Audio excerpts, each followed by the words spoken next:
everyone. I'm so excited to be here to talk today about something I'm genuinely super passionate about, how Gen Z is changing the game for public health communication. And, we're the generation that grew up online. So we know how to make things spread from mental health awareness to vaccine education. We've seen what works and what totally flops on our feeds. So today I'm joined by some amazing panelists who are doing some incredible work at the intersection of health and digital culture. And we're going to break down how to actually reach our generation with messages that matter. So I'm super excited for this discussion. And before we go into this discussion, I'll just talk a little bit about the public health work I've done, and then I'll leave it up to the panelists to introduce themselves. So my name is Soneesh, and I'm super big on lung cancer and just cancer screening in general. And there's really three big areas where I've innovated the field. One being flight announcements, where we basically just where I basically just encourage the youth to go up on planes and talk about cancer, talk about anything they're passionate about. So we've had tons of flight announcements, one being about microplastics, one being about lung cancer screening, some being about mental health. And so I'm super excited that this movement really took off. It's called the hashtag Flight PSA movement, and it went semi-viral on LinkedIn. And the second area is outdoor advertising. So I took lung cancer screening to billboards and bus shelters. And a bus shelter is basically like a bus stop, and where you have posters at the bus stop. And I've included a hotline number on there, 844-YES-LUNG. And so whenever people call that number, we can see who's interested in lung cancer screening, and we're telling them the next steps on how to get screened exactly for lung cancer. And the third thing is still in works, but it's actually a lung cancer awareness donut. So I've been working with Dunkin' Donuts on creating this donut where it just says like early detection saves lives or something, something to that extent, where you can actually buy it in Dunkin' Donuts. And so yeah, that's just a little bit about me and the work I've done. To kick things off, can each of you introduce yourself and tell us a little bit about your work in this space? And I can popcorn it to Avi. Hey, I'm Avi. I'm a high school senior in Georgia. I've mostly been working on mental health and specifically in high schoolers, but I've just been trying to combine tech and how that can reduce like stress in high schoolers and make better quizzes specifically for exams and tests, and how specifically that can be used to reduce high school stress and like, knowing whether or not you're ready for an exam. So I've mostly just been concentrating in that space. Yeah. Nice. Abigail? Hi, my name is Abigail. I'm also a high school senior in Georgia, and I'm really strong about advocating about health equity and preventative measures when it comes to healthcare. Okay, amazing. So I'm just gonna, ask a bunch of sorry. Yeah, nearby. I'm sorry to pause you here. Yeah. So I think I know you. I think I know you. I'm a huge fan of cancer. I'm a huge fan. So I think you were one of my podcast guest options actually, I think, on lung cancer screening. Yeah. So, Yeah. Yeah, I think Neha ended up taking the podcast, but yeah, I'm super glad you know me, and yeah, so yeah, thank you for saying that. So I'll start with the first question in the panel. What's one moment when you realized social media could genuinely change people's health behaviors? So I'll give the question to you guys first, and then I'll answer it afterwards. I can go first. I think one of the first times I realized that social media could make a real impact was, as Avi was talking about mental health through social media. I think that it's a lot of people kind of hate on social media a little bit because it can cause a lot of mental health issues, but I think it's really amazing how our generation has taken the platform back and kind of created a way that we can spread awareness that having mental health issues is a common thing and it's relatable, and found a way to make social media a safe space once again. Yeah. Yeah, my answer is pretty similar. So I obviously also saw that. But another thing that I also saw specifically in the mental health space was uh like reels about study strategies and all, which uh even if they aren't directly helpful, they still promote awareness about mental health. So yeah. Yeah, I completely agree. Yeah, I think there's the social media is twofold. Some might say it causes depression, some might say no. I think it really depends on how you use it, right? And I hope we all use it the correct way. I definitely use it to, increase awareness for lung cancer and just connecting with people as much as possible.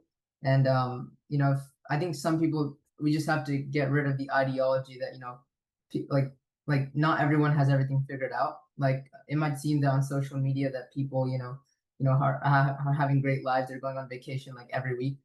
But sometimes I post like 2 months late, and it doesn't mean I'm in DC right now if I post about being in DC right now. So one moment when I realized social media could genuinely change people's behaviors is when I made my first lung cancer screening video in November.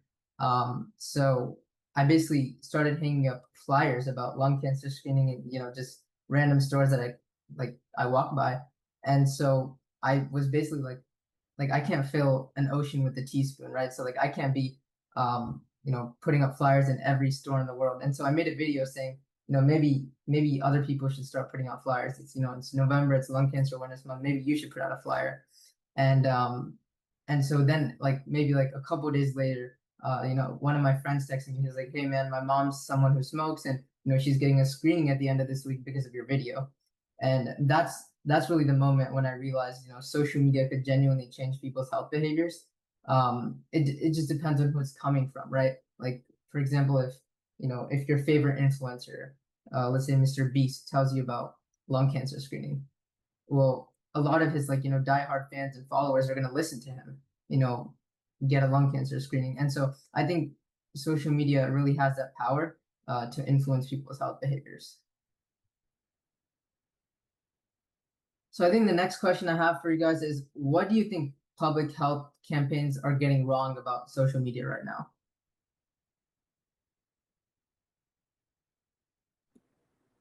I think one way that they're kind of going about it in the wrong way is shaming in a way, or kind of taking a negative approach. The earliest public health campaign I can remember are those like smoking ads that you saw as a kid when you're watching cartoons, and the girl would go in to buy some cigarettes and then her skin would be peeling off and all these horrible things would be happening. But kind of throwing negative at a negative issue isn't going to really solve that many people. You're just scaring them. Right. Instead, you can create like a post about the resources they can use if they need help. Because a person who is going through all those things, they're probably already feeling lost and not great about the situation, and kind of making them feel shameful isn't helping in any way. It's probably more beneficial to provide resources on how they can get out of whatever they're going through, or get a screening, or help them with any addictions they have, instead of just kind of making them feel worse about it. Right. Yeah, I would mostly agree with that.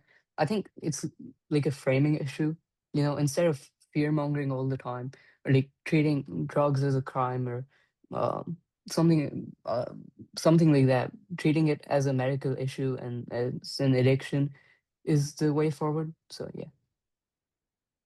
Yeah, for sure. I think I definitely agree. I think stigmatization is a big issue, especially with lung cancer and honestly many of the diseases.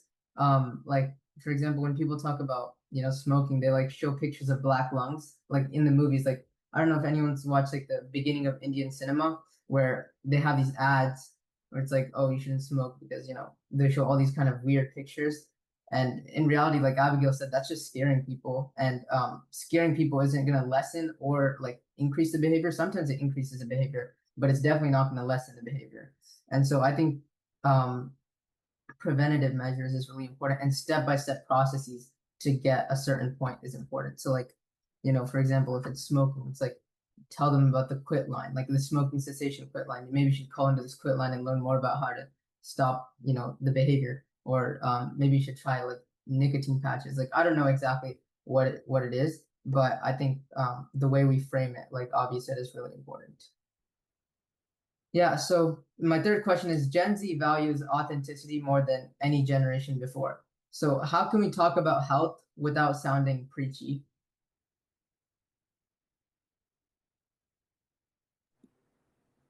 I think that Gen Z really responds well to relatability. If you are seeing someone your age who's kind of going through the same thing as you, then it's much easier to approach the fact that you can get help or that there's some kind of solution to your problems. And I think we do that pretty well by relating things. I also think that showing examples of people who have overcome substance abuse or who have gotten a lung cancer screening and caught their cancer at an early stage. I think that's a really great way because then it's easier to relate to something versus getting preached at or like because I feel like preaching often feels like a lecture. And do you ever have your parents tell you to do something and you're about to do it anyway, but now you're like, okay, I don't want to do it anymore? I feel like Yeah. that's kind of how the preaching can go instead of coming at it from like a relatable stance. Hey, I know all your friends are doing, could be vaping. All your friends are vaping. I know it's easy to fall into temptation, but I mean, it's an addiction. There are ways to get help. Here are a bunch of kids who have gotten help and maybe gotten a cancer screening while they're at it. Yeah, I would agree with that. I would also say, like, speaking from personal experience rather than like these hypotheticals about what could happen, just speaking from what you dealt with and how it affected you personally. I also think that's why social media is key to get like different perspectives of what people are dealing with and how they are going through it. So yeah. Yeah, for sure. I think one example of this is, when Gen Z values authenticity. Like, there's a bunch of videos on social media about, getting a lung cancer screening, but I think and all of them sound preachy, right? Like they just go straight to the point, like, maybe you should consider lung cancer screening if you're over the age of 50, have a history of smoking, stuff like that. But I think like adapting to trends, social media trends, like I did a video with the Ashton Hall morning routine trend, just making lung screening fun. Like I think making public health issues like fun and approachable is really what makes you authentic. And so, just evolving your content as you get better at making content. So let's see. Let's go to the next question. What's one campaign or creator that made you personally change a habit or think differently about health?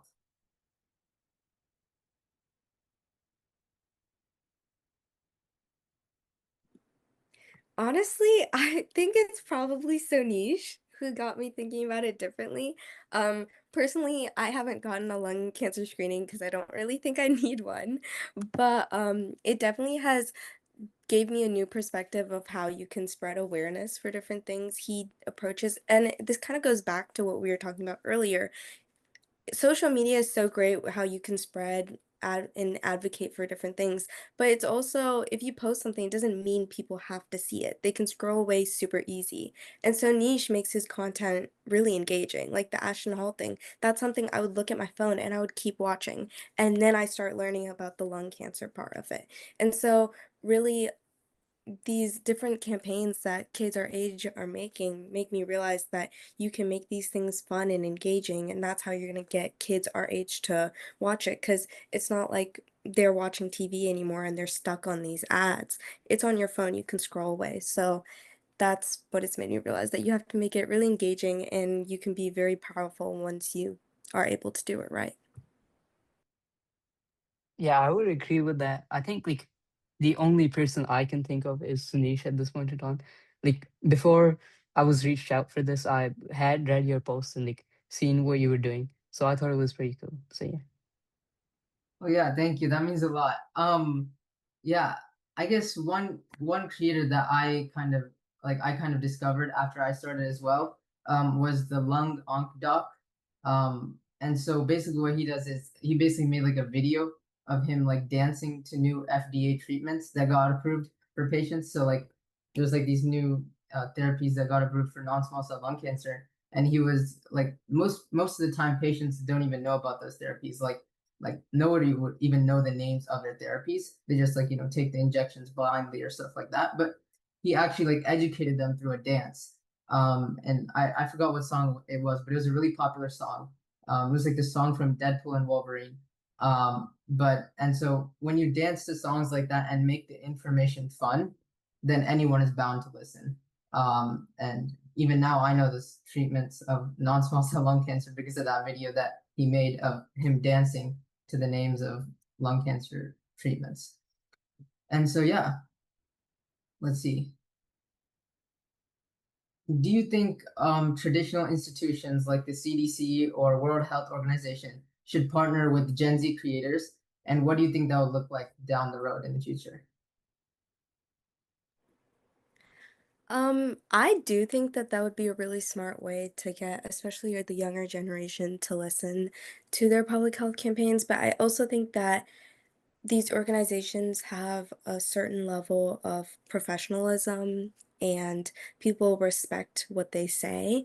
And so if you start collaborating too much with the younger generation and they don't there's a lack of like monitoring what content they send out, that could lead to people not trusting them as much, especially the older generation. And I feel like it's really important to have the older generation trust these organizations because they're the people who really need to get lung cancer screenings more often, or they're the Right. ones who are going to be facing these health issues in the now. So I think for right now, it's important to make sure that we keep that level of trust in these organizations, especially with the older generation. So I think it's a good idea. It would just have to be monitored and really thought through before it's done.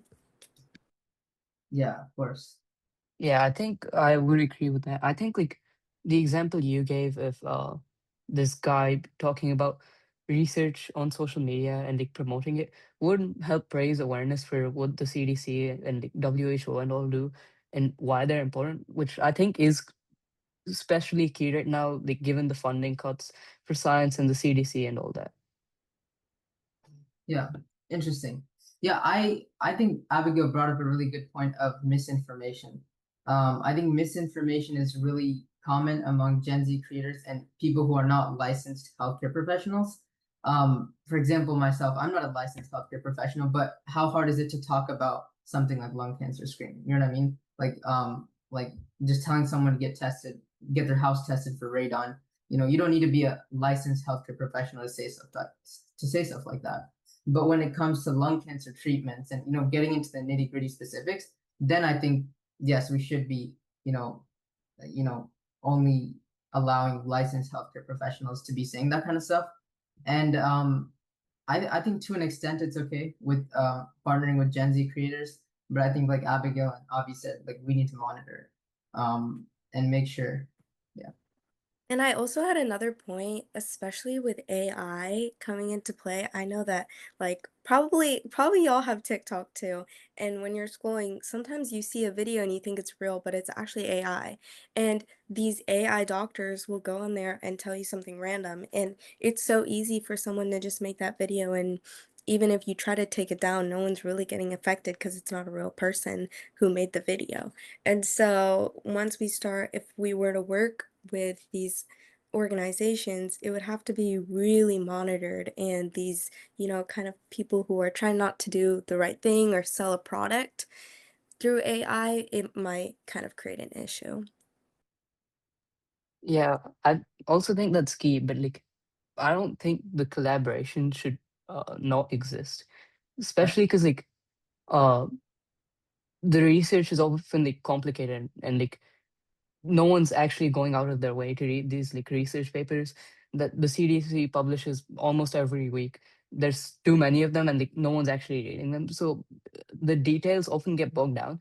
But I think abstracting the research and presenting that is still critical to like, maintain funding and maintain awareness for these organizations.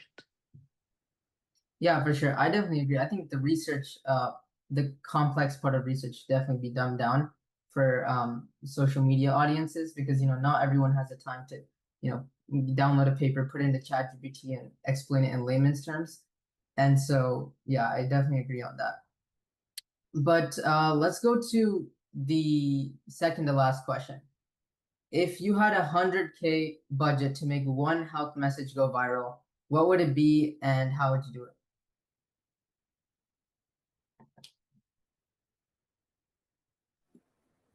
I think I'm not sure exactly what my message would be, but it would definitely be Yeah. somewhere along the lines of preventative healthcare. I think preventative healthcare is very important, and so much money goes into treating diseases and conditions that could have been prevented earlier. And I think that we, especially in America, are very heavy on just medicating and treating, but we're not heavy at all on preventing, which is kind of weird because we have the tools and resources to understand how to prevent all these diseases and conditions. So if we just put that out into the public, then maybe it'll save people a lot of time, money, and obviously their health. Yeah, for sure. I think I would probably put that money into like mental health awareness, but like more destigmatizing it and like normalizing it, because I think there is a lot of stigma around it. Less so in the younger generation, but just like destigmatizing the notion of mental health. Right. Yeah. Just speaking of mental health, I remembered something. So I used to be in this organization called the Mental Motivation Association back in freshman year, and I was giving a presentation. And so one of my teammates said they were talking about quit lines and therapy and numbers you can call to get help. And whenever you say like one of my friends was like I got therapy. So and this one of my friends is really successful, by the way. He's like a really big guy in the school, and he's like, I got therapy in eighth grade or ninth grade, and when he says stuff like that, people listen, right? Because he's a successful person, and other people are going to start getting therapy as well because of successful people saying they got therapy. And so I think that's really important that you brought that up, Avi. But if I had $100,000 to make one health message go viral, I think it would be cancer screening. Not just lung cancer screening, but all cancer screenings. Like I mean, lung cancer screening is probably the biggest problem because the screening rate for eligible people is like 16%. But but with breast cancer screening and colon cancer screening, there's still these cancers that exist, and they're also life threatening. And so just having like a campaign against all cancer screenings, I think would be really impactful. And I think the strategy for this would just basically be utilize every single thing. Like I would first of all talk to the government to make it go like viral. Like I would, I would want it to be national news headlines and everything. And I would want all governors to make executive orders about cancer screening and everyone being up to date on their cancer screenings, just like their vaccines. And so I think that would have the greatest impact and prevent all cancers at once. So yeah, I think we're about at time now. If anyone has any lasting thoughts, I would definitely be open to hear them. But I really enjoyed this panel with all of you. Thank you so much for all your insights, Avi and Abigail. Really appreciate all the work you're doing in the space. Yes, thank you so much. Thank you for having us. Yeah, thank you. Thank you so much for this discussion. It was super insightful. I agree. You did a great job hosting, and I'm sure everyone listening learned a lot. Yeah, thank you so much. Thank you, Julie, guys. did you have anything else to say? I always have something else to say. You guys did great. Thank you so much. I know I stuck it in chat, but I just want to say it publicly out loud that I get some of my best and most insightful information from young people like you, because you haven't had a lot of time to build up the BS. You just say it how it is.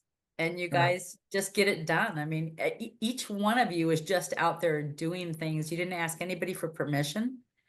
You're Right. just getting it done, and I really appreciate that. Yeah. So thank you very much. Yeah. Well, thank you so much. I encourage everyone in the audience to just not wait for permission for anything, and just if something is good, and you should just do it. Like, you shouldn't be asking your teacher, you shouldn't be asking your parents. Just do it. I'd Yes. also like to just say that you're welcome back anytime Yeah. on our program or any of the platforms that Innovation World works with. We are happy to support the efforts in any way we can that you guys do, whether it's just pushing your stuff out there or giving you a platform to talk on. Our whole goal at Innovation World is to support and promote young innovators. So, and that you are. So anytime, we're here. Yeah. Thank you so much. You're welcome. Thank you all.